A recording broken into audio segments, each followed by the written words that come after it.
হঠাৎ বিশ্বনবী দেখলেন আকাশের সূর্যের আলো ক্ষীণ হতে শুরু করেছে, কমতে শুরু করেছে। তিনি খেয়াল করে দেখলেন এর কারণ সাইয়েদনা জিব্রাইল বিশাল ফেরেশতাদের বহন নিয়ে পৃথিবীতে নেমে আসছেন। পড়েন সুবহানাল্লাহ।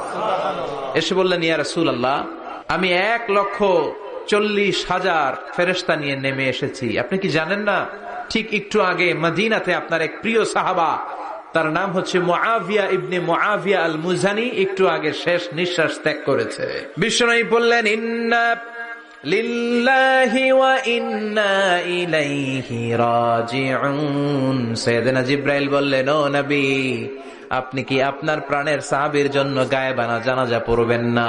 বিশ্বনবী বললেন, অবশ্যই পড়ব। সাহাবীদের মধ্যে ঘোষণা দিলেন, ও সাহাবারা, তোমাদের ভাই মুআবিয়া ইবনে মুআবিয়া আল মুজানি কিছুক্ষণ আগে মদিনাতে ইন্তেকাল করেছে। সবাই বাইরে বের হয়ে আসো, এই মাত্র আমরা এই মুহূর্তে আমরা গায়েবানা জানাজা পড়ব। বিশ্বনবী প্রথম কাতারে দাঁড়ালেন, হাজার হাজার সাহাবারা লাইন ধরে দাঁড়ালো। সাইয়েদনা জিব্রাইল 1,40,000 ফেরেশতা নিয়ে সাহাবাদের পেছনে 2টা লাইনে দাঁড়িয়ে গেলেন।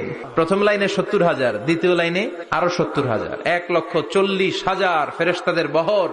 আর সাহাবারা মিলে আল্লাহু আকবার বলে গায়েবানা জানাজা শুরু করলেন। নামাজ শেষ। বিশ্বনবী তো অবাক, ঘটনা কি? কোন সাহাবীর গায়েবানা জানাজায় তো ফেরেশতা নামে না আকাশের উপর থেকে।